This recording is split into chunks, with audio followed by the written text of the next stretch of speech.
তো ভিডিওটা আমি এইমাত্র শ্যুট করে উঠলাম। আমি দেখলাম ভিডিওটা অনেকটা লম্বা হয়ে গেছে, আর এইটুক পার্ট আমি ভিডিওর আগে দেবো। আমি দেখলাম ভিডিওটা অনেক লম্বা হয়ে গেছে, অলমোস্ট 30 মিনিটের উপরে হয়ে গেছে। কিন্তু আমি এটাই বলতে চাই যে ভিডিওটাতে আমি প্রতি কটা সেকেন্ডে আমি ইনফরমেশন দেওয়ার চেষ্টা করেছি। আমি একটাও জিনিস মিস করিনি। টিসিএসের যা যা হয়েছে, যা যা এক্সপিরিয়েন্স বোর্ডে, ওই হল টিকিটে তোমার ক্লাসরুম মানে ল্যাব, যে ল্যাবে তোমার এক্সাম হওয়া থেকে শুরু করে কীরকম কম্পিউটার পাবে, আমি সব কিছু ডিটেলে বলেছি। সব কিছু আমার এক্সপিরিয়েন্স, মেট্রো দিয়ে বেরিয়ে মানে কীরকম যেতে হবে, আমি কোনো কিচ্ছু বাদ দিইনি। তো তোমরা যদি এই পুরো 30 মিনিটটা ভালো করে দেখো, পারলে তোমরা ফাস্ট ফরওয়ার্ড করে নিও। আমি একটাই রিকোয়েস্ট করবো তোমাদের কাছে, শুধু আমার একটাই রিকোয়েস্ট, তোমরা ভিডিওটা পুরোটা দেখো, তোমাদের অনেক হেল্প হবে। যারা 26-এর অ্যাসপিরেন্ট দেখছো, যারা 27-এর অ্যাসপিরেন্ট দেখছো, যারা 26-এ পরীক্ষা দেবে বা 27-এ পরীক্ষা দেবে, তারা ভিডিওটা পুরোটা দেখো, একটুও মিস করো না। তোমরা পারলে ফাস্ট ফরওয়ার্ড করে নিও, 2x 3x যা আছে যেরকম করে, কিন্তু পুরোটা দেখো। ভিডিওটা পারলে একবারে পুরো দেখতে পারবে না, ভাগে ভাগে দেখো, 15 মিনিট করে দেখো, কিন্তু ভিডিওটা পুরোটা দেখো। ভিডিওটা পুরোটা যদি তোমরা দেখো, তোমাদের কোনো কিচ্ছু ডাউট হবে না। কারণ কি, আমি একটা জিনিস বাকি রাখিনি, মানে সব কিছু। কারণ কি, হিসাব মতো দেখতে গেলে আমিও অ্যাসপিরেন্ট, এই বছর আমি পরীক্ষা দিয়েছি।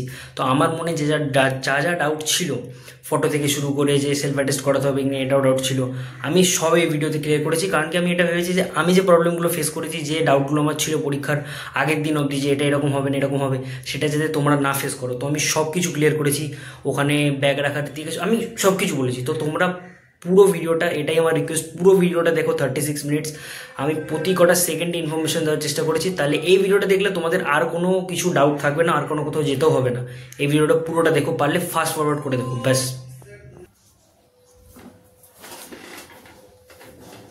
কেমন গেল পরীক্ষা? আমি জানি এই ভিডিওটা আমি যবে আপলোড করব ততদিনে তো অ্যাটলিস্ট সবাই অন্তত আমার মতো একটু হ্যাংওভার দিয়ে তোমরা মানে হ্যাংওভারটাকে কাটিয়ে উঠতে পারবে। কারণ আমি 2-3 দিন পরে ভিডিওটা আপলোড করব।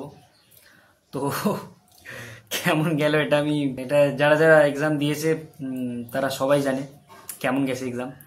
তো সেটা নিয়ে আমি আর কিছু বলবো না।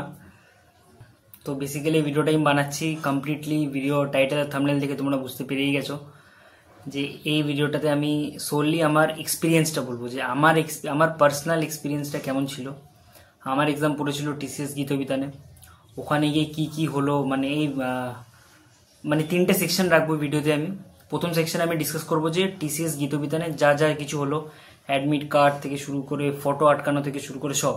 আমি এমনকি যাতে তোমাদের একটা ভালো আইডিয়া দিতে পারি, আমি আমার যে অ্যাডমিট কার্ডটা ছিল, প্রথমে তো অ্যাডমিট কার্ডের যে দুটো সেকশন থাকে, একটা অফিস কপি আর একটা নিচের সেকশনটা। তো অফিস কপিটা ওরা আর নিয়ে নেবে, আর আর একটা যে স্টুডেন্ট কপি থাকে সেটা আমাদেরকে দিয়ে দেবে। তো আমি পুরো অ্যাডমিট কার্ডটাই আমার নিয়ে এসেছি। এটা আমার পুরো অ্যাডমিট কার্ডটা, ঠিক আছে। তো অ্যাডমিট কার্ডের এইটুকু হলো অফিস কপি, আর এটা হলো স্টুডেন্ট কপি।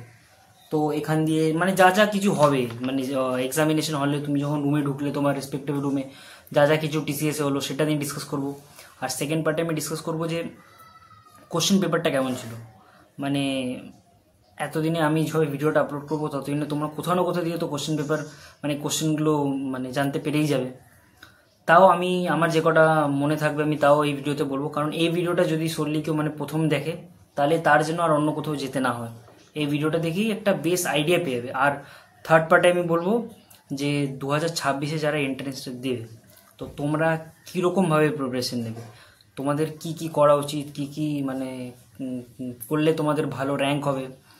ভালো র্যাঙ্ক বলতে কি, আমি কি বলার ভালো র্যাঙ্ক, মানে তোমাদের প্রিপারেশনটা তোমরা ভালো মানে করতে পারবে। কারণ এই যে ট্রেন্ডটা যে হলো একটা, যে এবার থেকে যে টিসিএস করাবে, যে এক্সাম করিয়ে থাকে সেটার বেসিসেই এই কোশ্চেন পেপারটা মানে তৈরি করেছে 12 লেভেলে। তো মানে সেরকমই 2026-এ হবে। তো যাই হোক, তো এই 3টে সেকশনে আমি বেসিক্যালি ভিডিওটা বানাবো। তো প্রথম থেকেই শুরু করি। আমি ভিডিওটা একটা টেকেই করার চেষ্টা করব, কারণ আমার এরকম কেটে কেটে বলার, আমি যেহেতু আমার একটা ফার্স্ট ভিডিও, আমার এক্সপিরিয়েন্স অতটা নেই যে কীরকম করে কোন সেকশন কি বলবো। তো আমি একটা টেকেই বলবো। তো প্রথমে আমি বলি যে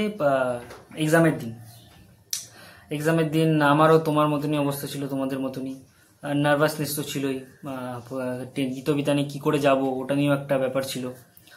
তো প্রথমে গেলাম গ্রিন লাইন মেট্রো ধরে সেক্টর 5 নামলাম। তো তো ওখানে অসুবিধা হয়নি, কারণ কি অনেক একটা মানে তুমি যখন মেট্রো দিয়ে বেরোবে অনেক একটা বড় ভিড় দেখতে পারবে। তো বেশিরভাগই ওই পার্টিকুলার এক্সাম দিতে বেশিরভাগই ক্যান্ডিডেটরা ছিল, আর ক্যান্ডিডেটের যারা গার্জেনরা এসে তারা ছিল। তো তাদের ওই যদি তুমি ভিড়ের সাথে হেঁটে হেঁটে চলে যাও, তুমি এক্সাম সেন্টারে পৌঁছে যাবে। তো এক্সাম সেন্টারে অ্যাজ পৌঁছানো নিয়ে তোমার কোনো অসুবিধা অ্যাসেস হচ্ছে না, তুমি যদি সেক্টর 5 মেট্রো দিয়ে একবার বেরিয়ে যাও। আর সেক্টর 5 মেট্রো ধরতে গেলে তুমি যেখান দিয়ে তুমি যদি গ্রিন লাইন মেট্রো ধরো, তুমি সল্টলেক সেক্টর 5 নেমে তুমি যেতে পারবে। আর যদি তুমি হাওড়া থেকে আসো, তোমাকে আসতে হবে তুমি মেট্রো ধরতে পারবে ডাইরেক্ট হাওড়া থেকে, সেক্টর 5 নামতে পারবে। শিয়ালদা থেকে আসলেও মেট্রো ধরতে পারবে। তো এটা তো এটা একটা ভালো এক্সপিরিয়েন্স ছিল আমার, কারণ কি যেতে এক্সাম সেন্টারে যেতে কোনো আমার অ্যাসেস অসুবিধা হয়নি। এবার বলি যে যখন আমরা ঢুকলাম 12:30 1টার দিকে, আমরা যখন টিসিএসে ঢুকলাম, একটা বহুত বড় কনফিউশন ছিল যে ব্যাগ রাখা নিয়ে। তো ব্যাগ রাখা নিয়ে একটা বহুত বড় সমস্যা, কারণ আগে আমি যাদের কাছে শুনেছি যে চাকরি পরীক্ষাগুলো পড়তো, যারা যেহেতু আমার দাদারা, তো তারাই আমাকে বলেছিল যে ব্যাগ রাখার কোনো সমস্যা হবে না, ব্যাগ রাখার ওখানে ভিতরে ফেসিলিটি আছে, যে পার্কিং যে গ্যারেজটা টিসিএস এর মানে ভিতরে, ওখানে সবাইকে ব্যাগ রাখতে দেয়। তো আমি এই ভেবে আমি ব্যাগ নিয়ে গেছিলাম, আমার সাথে কেউ যায়নি, কারণ আমার বাড়ি দিয়ে বেশি দূর না, ওই 3 ঘন্টা মতো লাগে, 2-2.5 ঘন্টা মতো লাগে। তো আমি বিনা কাউকে নিয়ে গেছিলাম। তো ওখানে গিয়ে দেখি ওখানে এতটা ভিড় ছিল গেটের সামনে, যে সিকিউরিটি গার্ডকে আমি জিজ্ঞেস করবো যে ব্যাগ নিয়ে কি ঢুকতে পারবো কিনা, সেটারও মানে ক্রাউড ম্যানেজমেন্টটা একটু বহুতই খারাপ ছিল, আমার খারাপ লাগলো, অতটা ভিড়টাকে একসাথে ম্যানেজ করতে পারিনি। অবশ্য বেরোনোর সময় এক্সাম দিয়ে কোনো অসুবিধা হয়নি, তখন ভালো করেই সব সিকিউরিটি গার্ডসরা পেরেন্টসদেরকে ভালো করে মানে আলাদা সাইড করে রেখেছিল। আমি আমার একটা বন্ধুকে বলেছিলাম, তা আমার সেই বন্ধুটার বাবার কাছে আমি আমার ব্যাগটা রেখেছিলাম, খুবই হেল্প করেছিল এক্সাম দিনে। ও না থাকলে তো আমি ব্যাগটা কোথায় রাখতাম কে জানে। তো যাই হোক, ব্যাগ রাখা নিয়ে এটা একটা কোনো সমস্যা নেই। তোমরা যদি ব্যাগ নিয়ে আসো 2026-এ, তোমাদের পরীক্ষা যদি, আমি অন্যান্য সেন্টারে দেখো বলতে পারবো না, আমি টিসিএস এ পরীক্ষা দিয়েছি, আমি ওটাই বলতে পারবো। টিসিএসে তোমাদের যদি পরীক্ষা পড়ে, তোমরা ব্যাগ রাখার জায়গা নিচে পাবে, ওখানে পার্কিংয়ে ব্যাগ রাখার জায়গা আছে, কোনো টাকা দিতে হবে না, ফ্রিতেই রাখতে পারবে। কিন্তু কিছু হারিয়ে গেলে টিসিএস বা সিইউ তোমার মানে ক্যালকাটা ইউনিভার্সিটি কোনো মানে দায় নেবে না, ওটা অবশ্য হল টিকিটেই লেখা আছে। তো গেল ব্যাগ রাখা নিয়ে। আমরা ঢুকলাম প্রথমে গিয়ে একদম মেন গেটে তোমার খালি অ্যাডমিট কার্ডটা চেক হবে যে তুমি ঢুকছো কিনা, অত ডিটেলে চেক হবে না। তারপরে যে ঢুকে গিয়ে ডান দিকে একটা লাইন করে গেলাম আমরা, ওখানে আমাদের কি চেক হলো, ওখানে আমাদের যে আধার কার্ড, ভোটার প্যান, যে কোনো একটা যে ডকুমেন্ট, ওইটা চেক করবে। আর তোমার এই হল টিকিটে তোমার নামটা চেক করবে। এবার অনেকের ডাউট ছিল যে ফটো দেখে কিনা। দেখো, আমি যতটা যা বুঝলাম সেদিন গিয়ে, ওখানে তোমার ফটোটা তখনই চেক করবে ওরা যদি তোমার হল টিকিটে ফটোটা যদি ছোট থাকে, বা যদি হল টিকিটে তোমার ফটোটা ভালো করে না বোঝা যায়, তাহলেই ওরা ফটোটা দেখবে। তাহলে কি তুমি ফটো নিয়ে যাবে না? না, একদমই না, তোমাকে ফটো নিয়ে যেতে হবে। কারণ মানে যখন তুমি রুমে ঢুকবে, একদম মেন রুমে, তখন অফিস যে কপিটা আছে, অফিস কপির উপরে ওরাই আঠা দিয়ে তোমার ফটোটা আটকে দেবে।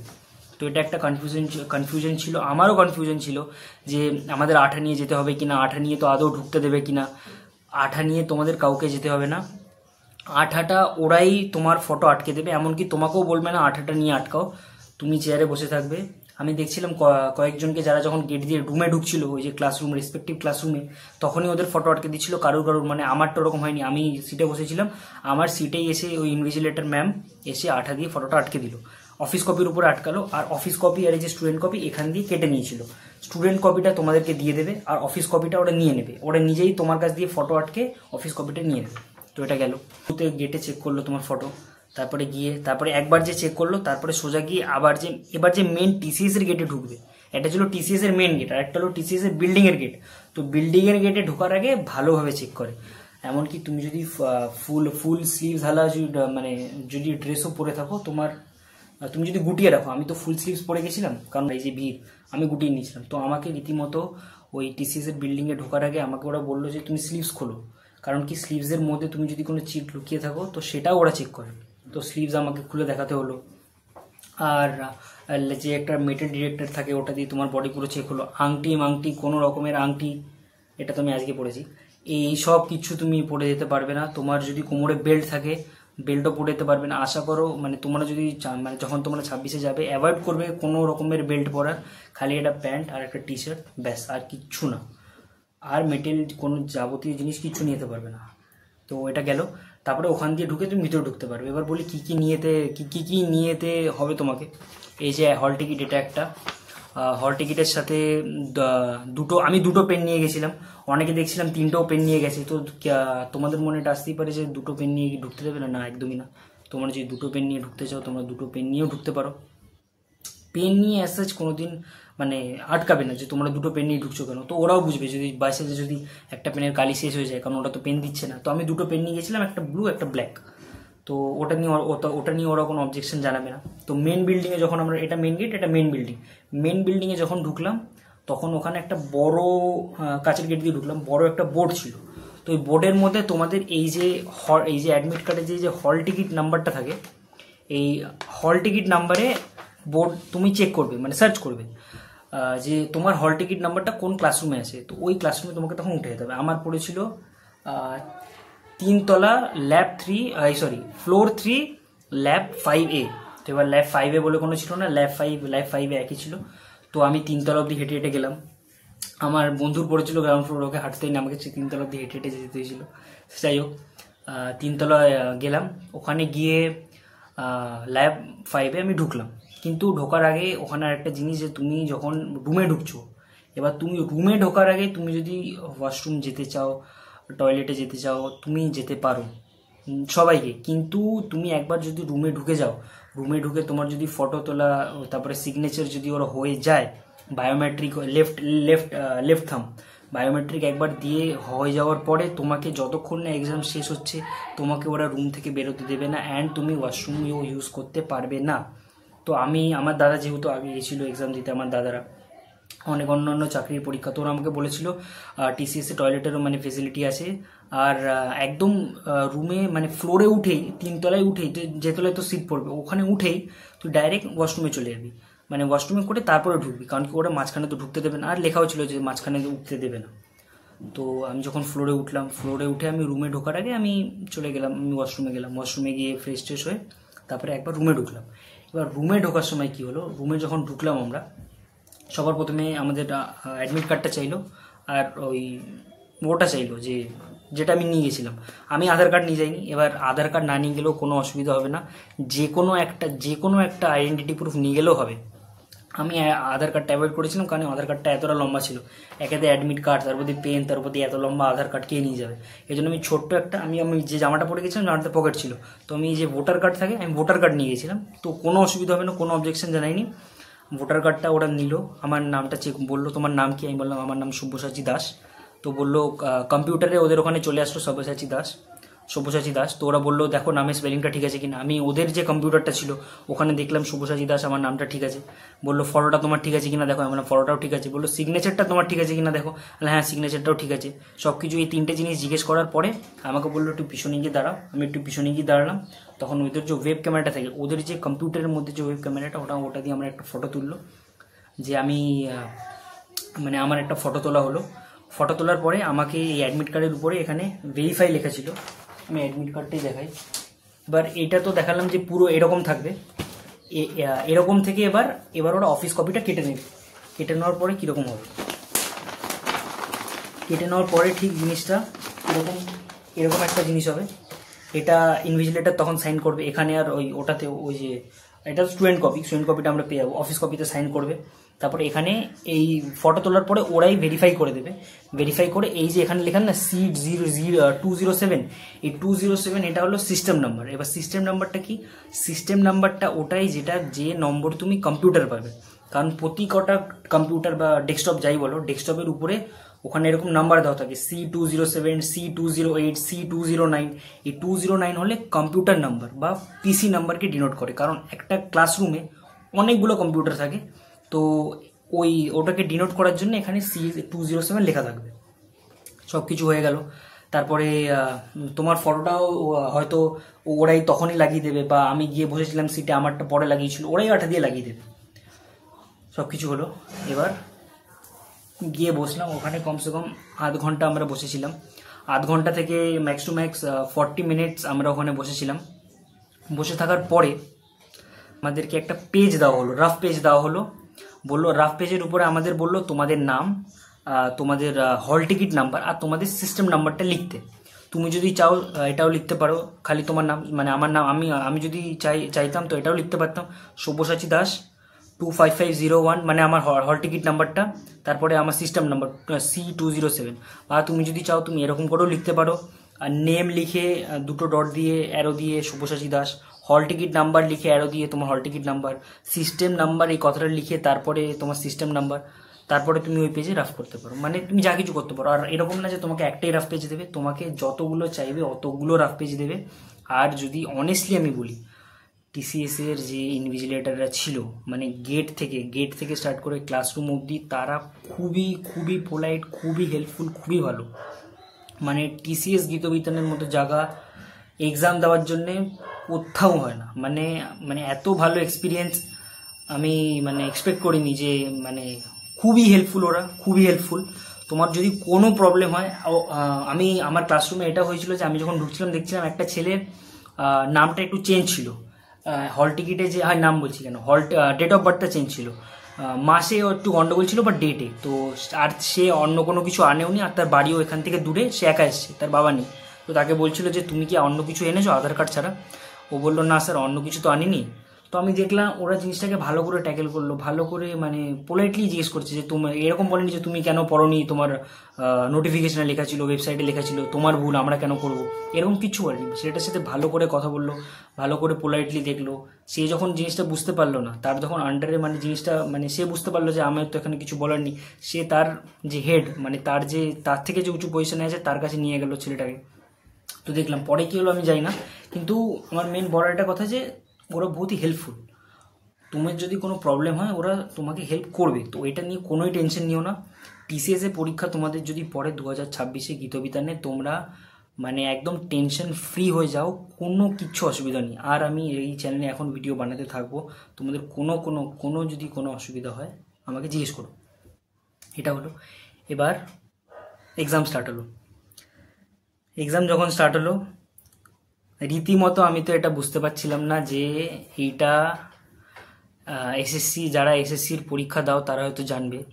আমি টুকটাক আমার দাদার ওই কাজ দিয়ে নিয়ে বইগুলো ঘাঁটতে থাকি, মানে কোশ্চেনগুলো দেখি। আর আমি দেখে তো এটা বুঝতে পারছিলাম যে এটা সিউএলটি বেস তো না, কারণ যে টাইপের কোশ্চেন ওখানে ছিল ওইটা সিউএলটিতে অ্যাজ সাচ কেউই এক্সপেক্ট করতে পারিনি। এবার কোনো জিনিস মানে যতটা আমার মনে পড়ছে বলছি আমি কী পড়েছিলাম। আমি কোনো কিছু বাদ দিইনি, মানে কী পড়েছিলাম আমি। First, education minister of India, father of civil service, তারপরে এই যে স্ট্যাটিক পোর্শনের যেগুলো মানে যে কটা ইন্ডেক্স আছে, ইন্ডেক্সে ইন্ডিয়ার কত র্যাঙ্ক, হ্যাপিনেস ইন্ডেক্সে ইন্ডিয়ার 118 র্যাঙ্ক, হেনলি পাসপোর্ট ইন্ডেক্সে ইন্ডিয়ার 77 র্যাঙ্ক, তারপরে আর যা ছিল সাস্টেনেবল ডেভেলপমেন্টে 99 র্যাঙ্ক, হিউম্যান ডেভেলপমেন্ট ইন্ডেক্সে 130 র্যাঙ্ক, তারপরে 130 র্যাঙ্ক, আর যা ছিল ওয়ার্ল্ড ফায়ার পাওয়ার ইন্ডেক্সে 4th র্যাঙ্ক, ওয়াইল্ড ক্লাইমেট ইন্ডেক্সে 5th, তারপরে প্রেস ফ্রিডম ইন্ডেক্সে 151, পিস ফ্রিডম ইন্ডেক্সে 115। মানে এই যে যত কটা মেন ইন্ডেক্স, মানে 10টা-12টা আমি ইন্ডেক্স পড়ে গেছিলাম। তারপরে স্ট্যাটিক জিকেতে first women minister, first women chief minister, first women prime minister, first women president, first women governor, এই সব পড়ে গেছি। আমি পার্টিকুলারলি 8টা-9টা এটা পড়েছিলাম যে প্রাইম মিনিস্টার মোদি আমাদের এই দেশে কি জিনিস ইনঅগ্রেট করেছিলেন। যেমন দাওদ, গুজরাটে একটা ফ্যাক্টরি ছিল রেলওয়েজের, এক্স্যাক্টলি মনে পড়ছে না, ওইটা ইনঅগ্রেট করেছিলেন। গ্যাস লাইন প্রজেক্ট একটা ওয়েস্ট বেঙ্গলে ইনঅগ্রেট করলেন। তারপরে ভিতারা যে গাড়িটা ইলেকট্রিক্যালি ভেহিকেল মাহিন্দ্রার, ওটা ইনঅগ্রেট করলেন। মানে প্রাইম মিনিস্টার মোদি এই একটা পার্ট গেল যে এই যে ইনঅগ্রেশনের কী ছিল, কিচ্ছু আসেনি। তারপরে মানে কি পড়িনি আমি, মানে অরেঞ্জেসে কি অ্যাসিড থাকে, একটা পিঁপড়ে কামড়ালে কি অ্যাসিড থাকে, দইয়ের মধ্যে কি অ্যাসিড থাকে, মানে সব কিছু। মানে সায়েন্সের আমি একটা জিনিস বাদ দিইনি। ইলেকট্রনকে ইনভেন্ট করলো, প্রোটনকে ইনভেন্ট করলো, নিউট্রনকে ইনভেন্ট করলো, তারপরে রেড ব্লাড সেলের সায়েন্টিফিক নাম কি, হোয়াইট ব্লাড সেলের সায়েন্টিফিক নাম কি, সব কিছু পড়েছিলাম। আর মনে পড়ছে না। কারেন্ট অ্যাফেয়ারে স্পোর্টস, আমি মানে রীতিমতো যতগুলো আমি স্পোর্টস অ্যাওয়ার্ড পড়েছি, অনেকগুলো স্পোর্টস অ্যাওয়ার্ডস পড়েছি আমি। মানে US ওপেন 300 না এরকম কিছু একটা কোশ্চেন ছিল। আয়ুষ শেট্টি পেলো first Indian to win gold medal in মানে মানে বক্সিং, হিতেশ। এই যে কোশ্চেনগুলো, এই যে লাস্ট অলিম্পিক হলো, যে 5টা সিলভার পেলো ইন্ডিয়া, কে কে পেয়েছিল, নীরজ চোপড়া পেলো, ইন্ডিয়ান হকি টিম পেলো, মানু বেকার ওই যে শুটিংয়ে ওই মেয়েটা পেলো। মানে কোনো কিছু আমি বাদ দিইনি। স্ট্যাটিক পোর্শন তো পুরো আমি খেয়ে গেছিলাম, যে কারণ কি এটা আমি জানতাম যে সিউএলএটির মধ্যে একটা গভর্নমেন্ট কলেজ পেতে গেলে 60 to 70% স্কোর তুমি যদি পাও, মানে করতে পারো, তাহলে একটা গভর্নমেন্ট কলেজ পেয়ে যাবে। আর এই বেশিরভাগ ইংলিশ আর স্ট্যাটিক জিগেই থাকে, তো আমি এটা ভেবেছিলাম যে ইংলিশ আর স্ট্যাটিক জিগেই পড়ে যাবো। আমি অঙ্ক আর রিলেটিভে বেশি টাইম একদমই দেবো না, কারণ এখান দিয়ে বেশি কোশ্চেন আসে না, আর যদিও আসে যতটা টাইম থাকে 2 ঘন্টার মধ্যে করে নেবো। আর ইংলিশের জিকে এমন একটা জিনিস যে তুমি হয়তো জানো বা হয়তো জানো না। আর ম্যাথস আর রিজনিংয়ে কি তোমাকে পুরোটা তুমি যদি ফর্মুলাটা জানো তাহলে তুমি করতেও পারবে। মানে কীরমভাবে বলি, তুমি একটা কোশ্চেন দেখলে, সাপোজ কোশ্চেনটা দেখে তুমি জানো ফর্মুলাটা এটা, আমাকে এই ফর্মুলাটা লাগাতে হবে, এখান দিয়ে বার করতে হবে, তো আমি অ্যান্সারটা করতে পারবো। কিন্তু কিন্তু ইংলিশে বা জিকেতে কি, হয়তো তুমি ওয়ার্ডটার মানে জানো বা জানো না। এইটা না যে তুমি একটা ওয়ার্ড লেখা, ওই ওয়ার্ডটা তুমি যদি কোনো ফর্মুলা লাগাও, ওয়ার্ডের মানে মানেটা তুমি জানতে পারবে, বা তুমি কোনো যদি টুক করে মন্ত্র পড়ো, তুমি মানেটা জানতে পারবে, ওরকম হবে না। তো ইংলিশ আর জিকেতে কি তোমার হার্ডলি 3 থেকে 4 সেকেন্ড একটা কোশ্চেন মানে লাগবে, কারণ তুমি হয়তো অ্যান্সারটা জানো, না হলে জানো না। কিন্তু ম্যাথসে কি তোমাকে কোশ্চেনটা বার করতে হবে, অ্যান্সারটা এরকম হতে পারে কোশ্চেনটা দেখে তুমি কি ফর্মুলা লাগাতে হবে জানো, কীরকমভাবে করতে হবে এটাও জানো, কিন্তু তোমার অ্যান্সার বেরোলো না। কিন্তু এটা হতে পারে তুমি ফর্মুলা জানো না, সব কিছু জানো না, কিন্তু তুমি শর্ট ট্রিক দিয়ে তুমি অ্যান্সারটা বার করে দিলে, তো ওরকম। তো বেশিরভাগ কোশ্চেন যখন আমি ভেবেছিলাম ইংলিশ আর জিকে থেকে আসবে, তো ম্যাথস আর রিজনিংয়ে টাইম দেওয়ার, আমি এরকম ভাবতাম যে ম্যাথস আর রিজনিংয়ে টাইম দেওয়ার কিছু না, আর যেহেতু majority of the portion English আর জিকে থেকে আসবে, তো ওরকম পড়ার আমার ভেবেছিলাম যে ওইগুলোই বেশি পড়বো। আমি রিজনিংয়ে বেশি আমি টাইম স্পেন্ড করিনি, এটা আমার একটা প্লাস পয়েন্ট বলতে পারো, কারণ কি রিজনিংয়ের দিয়ে বেশি কোশ্চেনও আসেনি। আর লাস্টের দিকে ক্লাস আমি করেছিলাম, তো ওখান থেকে বহুতই হেল্পফুল ছিল। তারপরে আর কি আছে, স্ট্যাটিক জিকেতে এই গেল। স্ট্যাটিক জিকেতে আরও পড়েছি আমি, কোনো কিছু বাদ দিইনি। ইন্ডেক্স গেল, তারপরে কমিটি, কি কমিটি ছিল, তেন্ডুলকর কমিটি মানে পোভার্টি, তারপরে তোমার বলবন্ত রায় কমিটি মানে হলো ওই 3 টায়ার সিস্টেম, ওইগুলো এখন মনে পড়ছে না এক্স্যাক্ট। তারপরে ইডাব্লিউএস কোন কমিটি, তারপরে ওবিসি কোন কমিটি, রোহিণী আর সিনো, এইগুলো হবে, এই কমিটিগুলো মানে রেকমেন্ড করেছিল। তার এই যে তামিলনাড়ু দিয়ে যে আলাদা হলো আন্ধ্রপ্রদেশ, যে ফার্স্ট লিঙ্গুইস্টিক স্টেট তৈরি হলো আন্ধ্রপ্রদেশ, ওটা কে ছিল, ওর পিছনে কি কমিটি ছিল, ওই যে পট্টি শ্রীরামুলু, পট্টি এরকম কিছু একটা নাম ছিল মানে লোকটার, তার জন্যে যে মেন এটা মানে স্টার্ট হয়েছিল এইগুলো। রিডস আমি মানে যদি এবার পলিটিতে আসি, পলিটিতে আমি যে আমার যে নোটস, আমার যে খাতাটা 102 না 103 পেজ, আমি খাতাও পড়েছি, আবার ওই খাতাটারও আমি পিডিএফ বানিয়ে মোবাইলে পড়তাম। আমি কোনো কিছু বাদ দিইনি, মানে ওই খাতার মধ্যে আমি এতবার যে খাতাটা পড়ে গেছি। আমি আর্টিকেলগুলো, আমার কেউ আর্টিকেল জিজ্ঞেস করলে মানে এইভাবে বলে দেবো, মানে এরকমভাবে পড়েছি আমি। কিন্তু আমি যেটা যখন কোশ্চেনগুলো করছিলাম, এটা বুঝতে পারছিলাম যে এবার যেটা এরা করেছে টিসিএস এরা, তুমি একটা কোশ্চেন পড়লে, ঠিক আছে, যে কোশ্চেনটা লেখা আছে সো অ্যান্ড সো, এরকম কিছু একটা কোশ্চেন লেখা আছে, কিন্তু লাস্টে গিয়ে তুমি যখন কোশ্চেনের লাস্ট পার্টটা পড়বে, তখন তুমি বুঝতে পারবে যে কোশ্চেনে ওটা জিজ্ঞেসই করেনি। মানে ফর এক্সাম্পল, তোমাকে যদি রিড থেকে যদি কোশ্চেন বলি, যে রিড থেকে কোশ্চেন এসেছিল যে আমাদের দেশের হাইকোর্টসগুলো রিড দিতে পারে আর্টিকেল 226-এর আন্ডারে, আর সুপ্রিম কোর্ট যে রিডস দেয় সেটা আর্টিকেল 32-এর আন্ডারে। তো সুপ্রিম কোর্টের রিডসগুলো ওইগুলো দিয়ে এসেছিল যে সুপ্রিম কোর্ট যে রিডসগুলো দেবে আর্টিকেল 32-এর আন্ডারে, যে 5টা যে থাকে, যেটাকে heart and soul of the constitution, এইগুলো পড়ে গেছিলাম, যে 5টা রিডস কী হয় এইগুলো পড়ে গেছিলাম, হেবেস কর্পাস, ম্যান্ডেমাস, এইগুলো পড়ে গেছিলাম। তারপরে কোন আর্টিকেলের আন্ডারে দেয় সুপ্রিম কোর্ট, আর্টিকেল 32-এর আন্ডারে দেয়, এইগুলো পড়ে গেছিলাম। আসলো কি, ওখানে ইনডেপথে জিজ্ঞেস করলো, মানে তুমি যদি খালি হ্যাবেস কর্পাস পড়ো, হ্যাবেস কর্পাস কি, কাউকে যদি আনলফুলি রিটেন করে, ও ডাইরেক্ট ওর কাছে পাওয়ার থাকবে ওটাকে ওর সাথে লড়ার, এটা হলো একটা বেসিক আইডিয়া।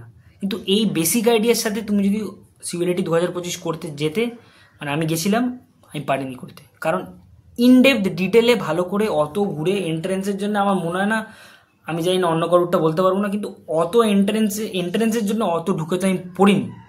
আমি উপর দিয়ে পড়ে গেছিলাম যে জিনিসটা কি, কোন আর্টিকেলের আন্ডারে দেয়, heart and soul of the constitution বলা হয়, একে বলা হয়েছিল, ভীমরাও আম্বেদকর উনি বলেছিলেন, এই জিনিসগুলো পড়ে গেছিলাম। এবার ভিতর দিয়ে যদি যায়, মানে আমি জানি না তোমরা রিলেট করতে পারছো কি না, কোশ্চেনগুলো তোমার মনে পড়ছে কি না, তো তোমরাও মানে আমি জানি পুরো 100% অ্যাগ্রি করবে আমার কথা দিয়ে, যে এত ডিটেলে যে দেবে আমরা কেউ ভেবে পাইনি। আর্টিকেলস দিক, article 17 untouchability, article 18 ablution of title, তারপরে গোল্ডেন ট্রায়াঙ্গেল কোনটাকে বলে, আর্টিকেল 14, আর্টিকেল 19, আর্টিকেল 21, এই যে মানে যে ওই যে রাইট টু প্রপার্টি, ওটা একটা কনস্টিটিউশনাল রাইট না, ওটা একটা ফান্ডামেন্টাল রাইট। ওটা ফান্ডামেন্টাল রাইট ছিল কিন্তু কনস্টিটিউশনাল রাইট হয়ে গেছে কোন অ্যামেন্ডমেন্টের আন্ডারে, অ্যামেন্ডমেন্ট 44 এর আন্ডারে। ওটা 200 না 300 এর আর্টিকেল, 300 এর আর্টিকেলে যে আন্ডারে হলো অ্যামেন্ডমেন্ট 44, ওটা মিনি কনস্টিটিউশন কোন অ্যামেন্ডমেন্টকে বলে, অ্যামেন্ডমেন্ট মানে 44 অ্যামেন্ডমেন্টকে বলে, কোন ওয়ার্ডগুলো অ্যাড হয়েছিল মেন 42nd অ্যামেন্ডমেন্টে, যেটাকে মিনি কনস্টিটিউশন বলে, যে সেকুলারিস্ট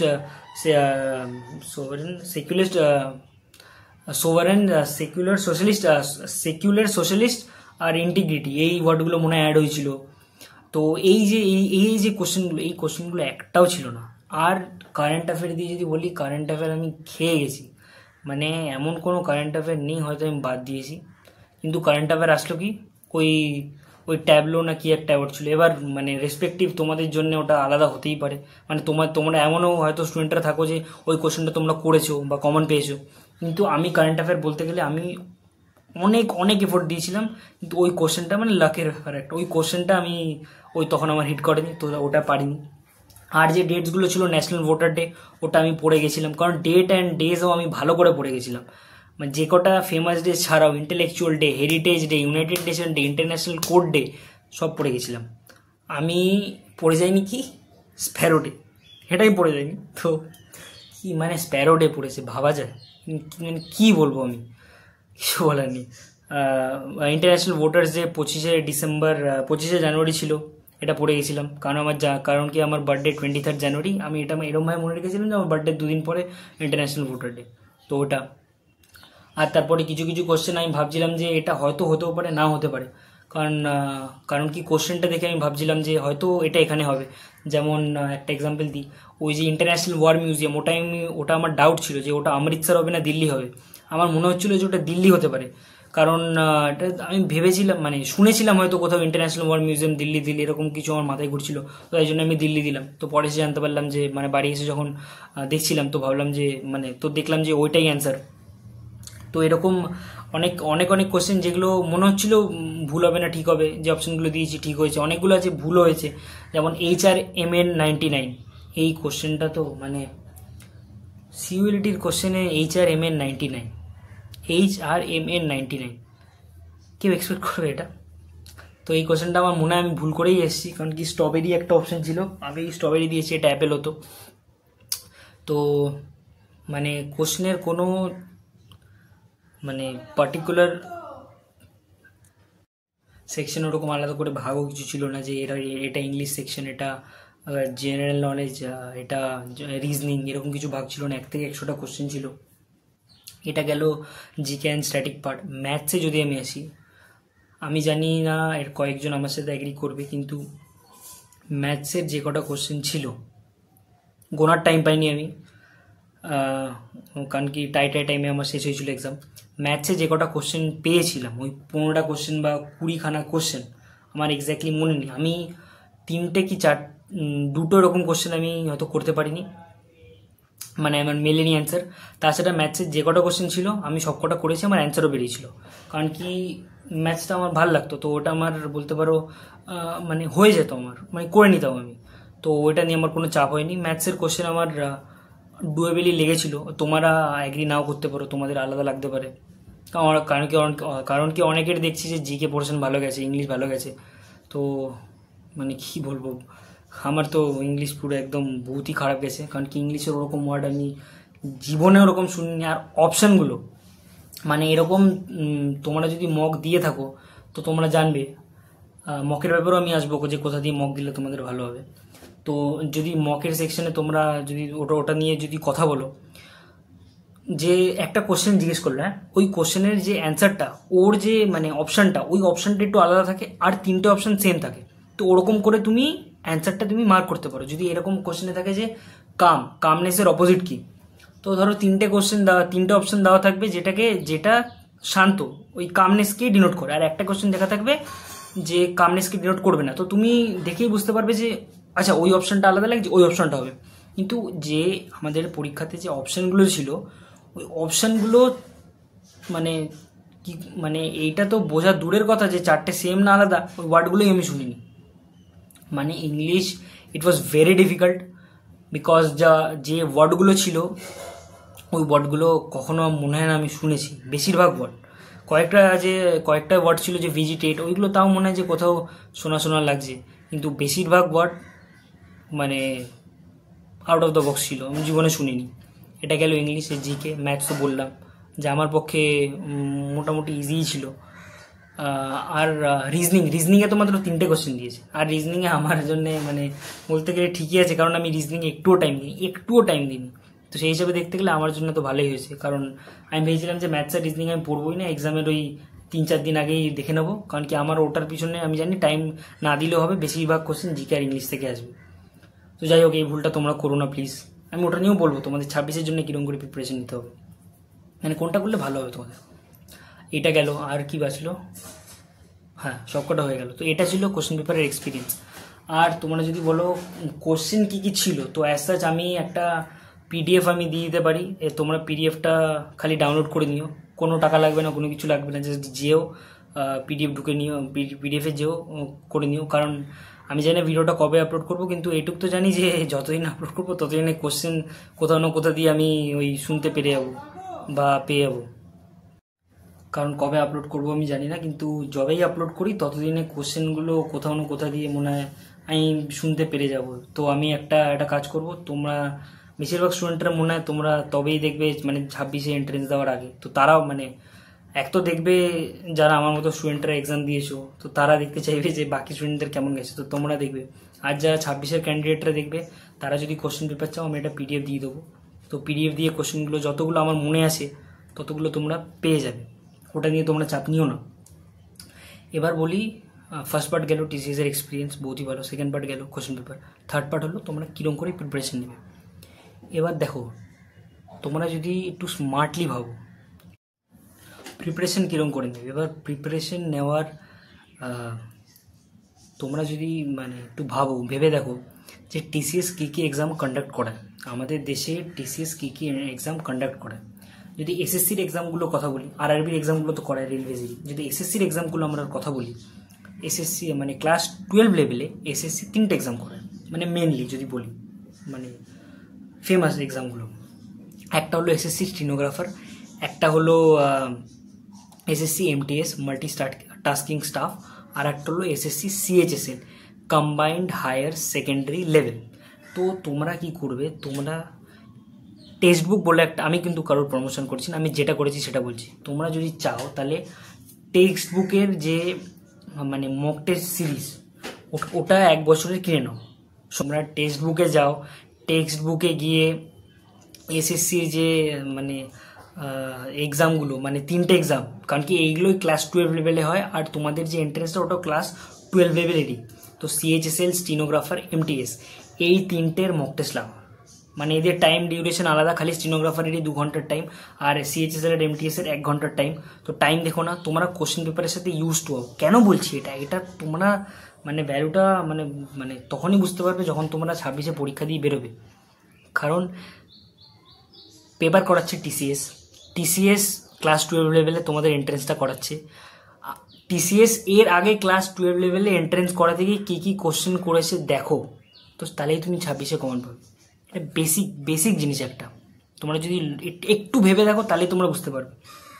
যারা 26-এ এক্সাম দেবে তারা 2022, 2023, 2024, এটা যদি নাও পারো 2023, 2024, এই 2 বছরে এসএসসি, সিএইচএসএল, এমটিএস, স্টিনো, এই 3 বছরে মানে 22, 23, 24 এসএসসি, 22, 23, 24-এ স্টেনোগ্রাফার, এমটিএস, সিএইচএসএল এর এই কোশ্চেনগুলো তুমি করো, আমার মনে হয় 26-এ তুমি অনেক কোশ্চেন পাবে বা একটা আইডিয়া পাবে, কারণ কি 26-এ যদি টিসিএস এক্সাম কন্ডাক্ট করায় এইগুলো দিয়েই দেবে, বুঝতে পেরেছো? ম্যাথসের তো নতুন কোনো কোশ্চেন নতুন টাইপের অ্যাড করছে না সাচ, জিকেগুলো স্ট্যাটিক জিকে সেগুলোই থাকে, ইংলিশ ওইগুলো সেইগুলোই থাকে। ওয়ার্ড মিনিং যদি তুমি বলো, ওয়ার্ড মিনিং আলাদা করে কোনো বই কিনতে হবে না, কোনো কিছু কারোর বই কিনতে হবে না, মানে কোনো আলাদা বই কিনতে হবে না ওয়ার্ড মিনিং বা এইসবের জন্য। এক্সট্রা ওটা প্রেশার দেয়, যত কম রাখবে প্রিপারেশান, মানে যত কম স্টাডি মেটেরিয়াল, ওটাকেই 100 বার পড়বে 200 বার পড়বে, ওটা ভালো। হাজারখানা জিনিস একবার পড়বে একদম আমি ওটাকে প্রেফার করি না, তুমি একটা জিনিস 1000 বার পড়ো, ওটা এফেক্টিভ। এবার ইংলিশে যদি তোমরা ওয়ার্ড মিনিং চাও, ওয়ার্ড মিনিং কী আমি কি পড়েছি আমি সেটাই বলছি, আমি কোনো প্রমোশন করছি না। এই যে বইটা, এই যে নামটা কি যেন, মানে নিতু সিং, এইটা তুমি পিডিএফও পেয়ে যাবে, কিন্তু পিডিএফটা ওটা মানে তোমরা যদি টাকা দাও তাহলেই মনে হয় তুমি পিডিএফটা পাবে। হ্যাঁ, পেড কোর্সেরই পিডিএফ, আমি যেহেতু টাকা দিয়ে কিনেছিলাম, এমনিতে তুমি পাবে না ওটা গুগলে, আর যদি করো তাহলে ওটা পাইরেসি হয়ে যাবে, তো ওটা করা উচিত না। তো এই বইটা তোমরা কিনতে পারো, এই বইটা কিনে ভোকাবুলারি সেকশনটা পুরো চেটে নাও, কারণ এই বইয়ের যে ভোকাবুলারি, এই বইয়ের যে কটা ভোকাবুলারি সব কটা টিসিএস এক্সামে এসছে, আর এর বাইরে ভোকাবুলারি দেওয়ার চান্স খুবই কম। এই বই থেকে কিচ্ছু করবে না, এই বই থেকে এই ভোকাবুলারি করো আর ইডিয়ামস করো, খালি এই দুটো জিনিসের জন্য এই বইটা কিনতে হবে। হ্যাঁ, কিনতে হবে, যদি তোমরা মার্কস ভালো পেতে চাও, গভর্নমেন্ট কলেজ পেতে চাও, তাহলে এই বই থেকে ভোকাবুলারি করো, এই বই থেকে ইডিয়ামস অ্যান্ড ফ্রেজেস করো, তাহলে তোমাদের ইংলিশের একটা বড় পোর্শন কেটে যাবে। আর বেসিক যে গ্রামারগুলো, যে ইচ থাকলে, এভরিবাডি থাকলে, এনিওয়ান থাকলে, এইগুলোতে সিঙ্গুলার ভার্ব বসে, কিন্তু আইদার অর নাইদার নট থাকলে যে ক্লোজেস্ট টু দ্য ভার্ব, যে ফিল ইন দ্য ব্ল্যাঙ্কসের ওইটার বেসিসে বসে, তো এই জিনিসগুলো এইগুলো তুমি এই বইতে পেয়ে যাবে। এটা মানে এই বইটা দারুণ বই, আর এই বই দিয়ে তুমি যদি ভোকাবুলারি ইডিয়ামস পড়ো, তোমার আর কিছু লাগবে না। কেন বলছি, কারণ কি এক্সামটা টিসিএস কন্ডাক্ট করাচ্ছে, টিসিএস কী কী এক্সাম কন্ডাক্ট করে আর ক্লাস 12 দেখো, 12 লেভেলে দেখো, ওই এক্সামের কোশ্চেনগুলোই টিসিএস দেবে, যেগুলো টিসিএস 2022-এ নিয়েছিল, 2023-এ নিয়েছিল, 2024-এ নিয়েছিল, সেইগুলোই 26-এ দেবে, মানে দেওয়ার বহুতই বড় চান্স। আমি এটা পার্সোনাল এক্সপিরিয়েন্স থেকে বলছি। আর অঙ্কর কোশ্চেনে তোমরা হয়তো ওই টাইপেরই কোশ্চেন কমন পেয়ে যেতে পারো, অবভিয়াসলি পুরোপুরি তো কোশ্চেন কমন পাবে না, কারণ কি নাম্বার অবভিয়াসলি চেঞ্জ হবে, বাট তোমরা একটা আইডিয়া পাবে যে টিসিএস 26-এ পরীক্ষা করাবে, যদি করায় টিসিএস 26-এ পরীক্ষা করাবে, তাহলে টিসিএস এই সেম ক্লাস 12 লেভেলের আর কী কী এক্সাম নেয় অল ওভার ইন্ডিয়াতে, আচ্ছা সিএইচএসএল নেয়, এমটিএস নেয়, স্টেনোগ্রাফার নেয়, তো এই এক্সামগুলোর কোশ্চেন পেপার একটু দেখি তো কীরকম, তোমরা দেখলেই বুঝতে পারবে। যারা যারা 2025-এ সিউএলটি দিয়েছো, তারা খালি আমার একটা জিনিস মেনে চলো, তোমরা গিয়ে দেখো যে কী কী কোশ্চেন তোমরা পেয়েছো, মানে যে কোশ্চেন তোমাদের যদি মনে থাকে কোশ্চেন পেপারে, আর তোমরা টেক্সট বুকে যাও বা যে কোনো অন্য প্ল্যাটফর্মে যাও, অলিভ বোর্ড, বা আমি তো টেক্সট বুকে দিয়েছিলাম, ওখানে গিয়ে কোশ্চেন পাস্ট ইয়ারের কোশ্চেন পেপারগুলো দেখো এসএসসি, তোমরা বুঝতে পারবে যে প্যাটার্নটা কীরকম, বুঝতে পেরেছো? তো এইটাই, আর কিচ্ছু আলাদা করতে হবে না, খালি এইগুলো করো। তাও আমি যদি তোমরা বলো, যদি তোমরা কেউ দেখো কমেন্ট করো ক্লাস লাগবে, আমি সব সাবজেক্ট পড়াতে পারি, ম্যাথস, রিজনিং, ইংলিশটা একটু খুবই ভালো আমার, তো ম্যাথস, রিজনিং আর ইংলিশে ভোকাবুলারি, ইডিয়ামস, এইগুলো তো আমি দিতে পারি। Maths, reasoning, GK, current affair হলো আমার ফেভারিট জিনিস। ম্যাথসও ফেভারিট, রিজনিংয়ে আমি জীবনে পড়ি না, কারণ আমার মার্কস চলে আসে, আমি করতে পারি, তো এই পোর্শনগুলো আমিও পড়াতে পারবো, আমি ইউটিউবে ফ্রি পড়াবো, যদি তোমাদের কোনো ডাউট হয় তোমরা বলো। আর এইগুলোই, আর বেশি কিছু কিনতে হবে না, এই বইটা কিনো, আর টেক্সট বুকের মক টেস্ট সিরিজটা কিনো, এই টেক্সট বুকের, হ্যাঁ মক টেস্ট সিরিজটা একটা কিনে নাও, ব্যাস, আর কিচ্ছু লাগবে না। বাই।